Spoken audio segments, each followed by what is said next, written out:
Alright guys, so right now what I'm gonna go ahead and do is I'm gonna go ahead and remove the Purge, I think it's called a Purge control valve on the 370Z to go ahead and test it on the FX to see if that is a possible issue that I'm currently having with my car, with the idling. There's gonna be a clip that I'm gonna throw in right now that's gonna show you what I noticed that the Purge valve was doing. Now, from my understanding, the Purge valve, when it opens, it's supposed to stay open all the way and create like a full suction. And in the clip you're gonna see that this Purge control valve right here is like sputtering, so it's like, and let me go ahead and throw in the clip right now.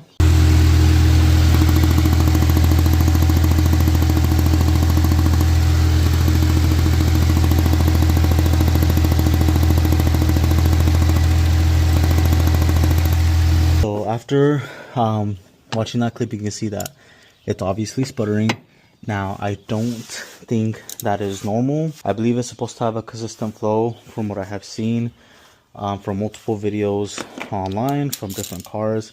Not specifically the 370Z, because I couldn't really find any, but there was a guy that showed where he went ahead and replaced this Purge control valve because of, you know, this specific reason. He was having an idling issue, and after changing it, he no longer has the issue anymore.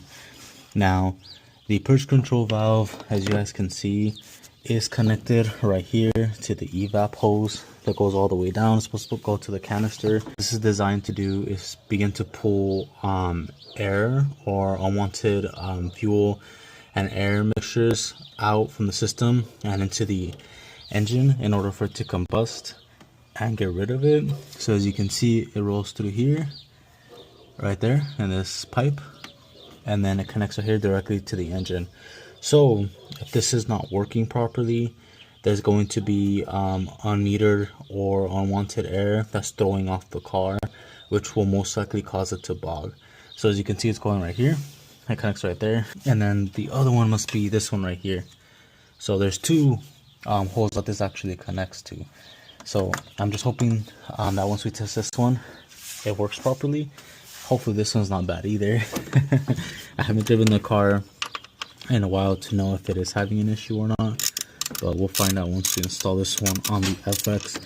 So the car right now that's having the issue is the FX that I showed you guys in that previous clip, and we're gonna go ahead and, you know, try to test this to see if this is our issue, and then we just gotta buy a brand new one for the FX, because the Z I don't really drive it too much. So as long as I can, you know, use some parts to go ahead and test it, that'll be cool. And that's the cool thing about having two VHRs, is if something happens to the other one, I could easily just grab the part from my Z and swap it on there, test it before I actually buy the part. And it's actually came pretty useful in a few times. So yeah, let me go ahead and begin removing this. It is just two 10 mils and then two hoses that you got to remove on each side, and then it'll completely come off. And if you buy a new one, I believe you got to reuse your grommets that it has on the sensor itself. It's not hard to replace, you just got to pull it off and put it on there. And just to add on, and just a little note, these only open, and it's only supposed to open when the car gets to operating temperature, and that's usually like 10 minutes, within 10 minutes of running. So it's not supposed to actually be open when the car is cold and or it's not plugged in. It's supposed to be completely closed, so when I take it off, I shouldn't be able to blow through it. Now, the main reason I actually started looking into this Purge valve was because one day when I was looking at my FX engine, I noticed that the Purge valve was making like a loud ticking sound, but it was also shaking like a lot, like more than the engine. Like I wasn't sure why it was like shaking so much compared to the engine. And then that's when I started doing like a little bit more research, and then it turned out that these actually can cause an idling issue. So I'm starting to wonder if this might be my problem, and if it is, great, because then I can fix it. Okay, now let's blow on this. So when you blow on it through this way, nothing should come out. Yep, it's completely closed, nothing is coming out from here.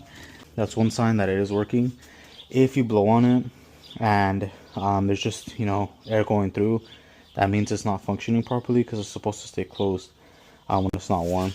So let's go ahead and throw this one on the FX and see if it actually fixes our issue and it doesn't do that sputtering thing anymore, because it shouldn't be doing that. Alright, so here's the one from the FX. So plug it right there. This one actually doesn't look like it has grommets. Oh shit, the thing's on there pretty good.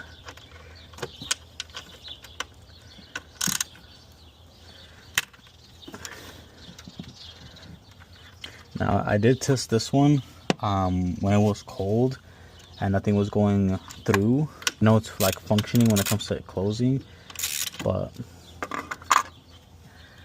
when it comes to it opening, it might be just getting stuck and not opening all the way, and that's probably why it's like sputtering.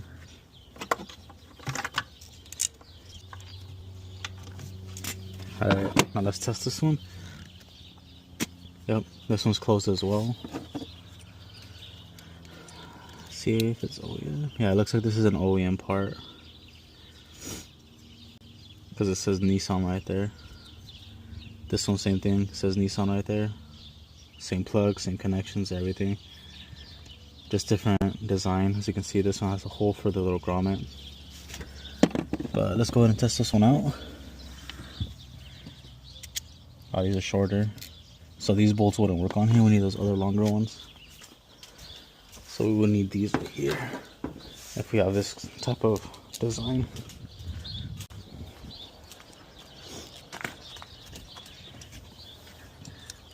I would put in the hoses first because it seems like it's a little bit more difficult to do it.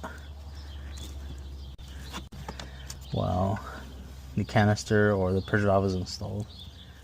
I mean, they slip in pretty easy though.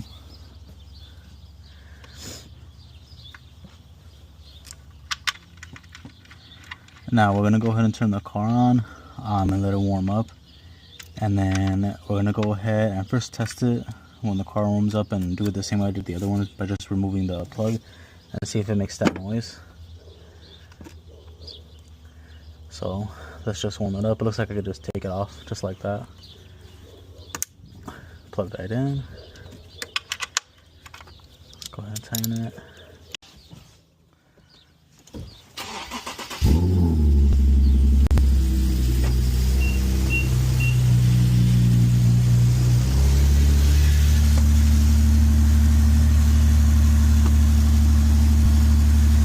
There's no vacuum, so we gotta let it warm up.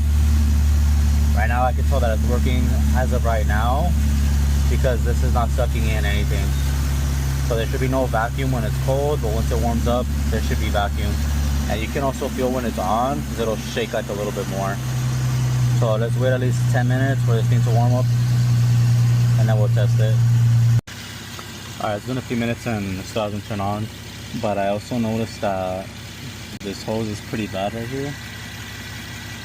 It doesn't look like it's cut all the way through just yet, but it's getting there, so this will have to be replaced. I did find a like similar hose right here for something else that I have, so I might just take this one off. It's the exact same size. Put it right there. Still hasn't turned on. Let's give it a few more minutes. Since I'm waiting, I'm gonna try to cut this to size. Right now I'm going for a quick drive because I have not heard that thing open and it's been sitting there for over 10 minutes. So I wonder if you gotta get the car really warm to that operating temperature in order for it to actually turn on. I also have an oil cooler, so that could maybe possibly be causing it not to turn on, because the oil coolers do keep the car cooler for a while before it actually gets to operating temperature. I know it's because of my Z, it has the oil temp on it. And when I added the oil cooler, it took a lot longer to get to operating temperature. So let's try to get the car a little bit warm, see if maybe that's what it is. See if it finally opens. And if it just doesn't open at all, then this one could be faulty as well, because once the car gets warm, it's supposed to open up and allow suction.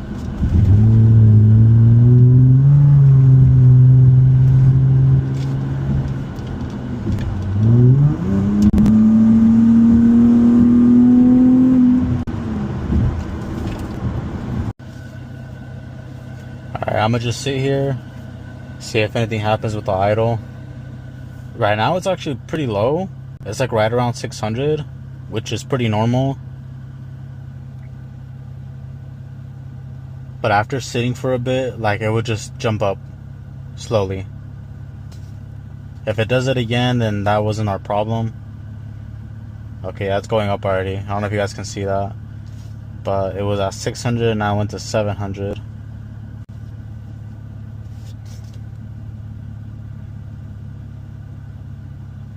Kind of went back down a little bit. But I kid you not, like once I was sitting at a stop like this, I'm not in park or anything like that, I'm just holding on to the brake, it would jump up to like 900.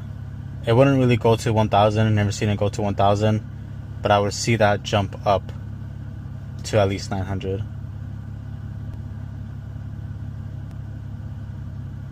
Let's check if it opened. This thing does not feel like it's opening. Maybe I have to push the car a little bit harder, but I have not heard this thing open. And I put one of these on there to kind of hear, and I could not hear it at all. Like the other one, you could hear it clearly from that previous video. Alright, let me just leave this one on there, see if it makes a difference. And maybe when I drive the car a little bit harder later, it'll do it, and I'll pick it back up once I get to that point. Alright guys, so after driving the car for about a week, I did notice a dramatic difference when it came to the idle. Before, it would just fluctuate out of nowhere, like it would go up, back down, wait a few seconds, go back up, go back down. As something wasn't working right, and I think it was this purge valve in the back of the intake manifold that was not working. Now, I'm going to drop in a clip right here of how the new or used purge valve for my 370Z sounds.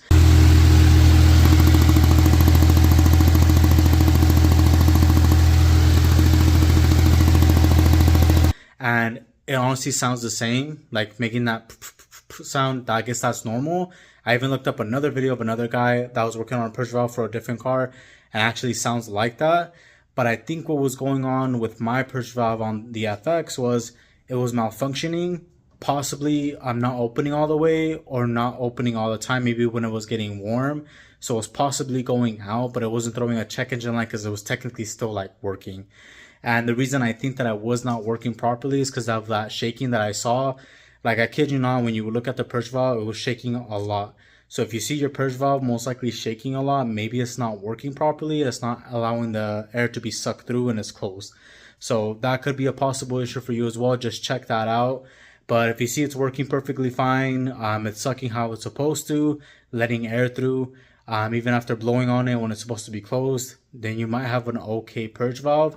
If that doesn't seem like it's your issue, another thing that I would have you go ahead and do is clean all of your throttle bodies using throttle body cleaner and scrub those throttle bodies from the inside and outside. And then go ahead and clean your MAF sensors with MAF airflow sensor cleaner. Don't use a throttle body cleaner on them. Don't use a degreaser on your MAF sensors because it will mess it up. Has to be specifically MAF airflow sensor cleaner for your MAFs. Other than that, if that doesn't fix your problem, the other thing that I would have you look at is a possible PCV leak or a hose leak. Check all of your hoses thoroughly, especially on those little like plastic pieces that go to like the top portion where the throttle body goes. That connection to the tubing, there's like a little box, and then on the other side there's also like another box that's like kind of shaped oddly. I would have you check that as well to make sure they're not cracked, because they can crack over time. If that has cracked, you can go ahead and buy a replacement, and you can find one from a junkyard, or you can find an aftermarket replacement such as like Z1 sells one. I know Concept Z sells one that is just a tube that goes directly to it to replace that whole section, which I actually recommend, because I believe the reason of why they have those like little hoses and those little boxes is to kind of eliminate the sound, and by replacing those it might be a little bit better for your car as well. Also check your PCV hoses, PCV valves as well to make sure that those are not clogged and they're working properly, because that can also cause an issue. So there's quite a few things that this can be. For example, if it's not that, it could be your injectors. Injectors could be bad, not giving the correct fuel, because what's happening is this possibly a fuel to air ratio mixture that is not flowing properly, which is causing the problem. You just got to keep looking, because it could be a whole bunch of things, and I know this is not going to be helpful if it's not your problem, but it can be a lot of things. Another thing it could be is your fuel pump. Fuel pump could be going bad, not working properly. Possibly have a fuel leak, but usually you'll be able to smell the fuel if that's the problem. Hopefully this helps you guys out in an issue that I didn't see in a lot of forums. I think I only saw like one person talk about it, and there wasn't like a lot of information on it, and this will help you like how to check it before you decide to go ahead and buy it. In my case, I have my 370Z just sitting here, just swap the part over, and luckily for me, that was pretty much the problem. The only thing that my car is doing right now, and I think it's because I have long tube intakes, is when I sit at idle, or maybe you guys can confirm this, maybe it might be normal and didn't notice it until I started having this issue. But now when I'm sitting there, over time, and it doesn't happen like right away, it'll happen after sitting for a few minutes, the idle will start to creep up because it'll be like at 600 and it slowly like creeps up to 9, stays there. Once I drive, stop, goes back to normal, don't have the issue anymore. So I think it's just from sitting there. That might just be normal, but if it's not, let me know. Maybe you guys know what the issue could be. But I checked everything else, all my hoses. I had my fuel injectors clean. Those weren't the problem. Just redid the valve covers as well. That could be another issue for you. Bad valve covers. Need to replace those gaskets because it could be letting air out. That's something else that you want to go ahead and check. But hopefully this helps you guys out. I know it's a lot of information, but it can come useful to a lot of you guys that have a VQ. Something small as simple as a leak can cause your car to completely bog and not be drivable at all. But thank y'all for watching. Make sure to like, subscribe, hit that bell notification, and I'll catch y'all in the next one. Peace.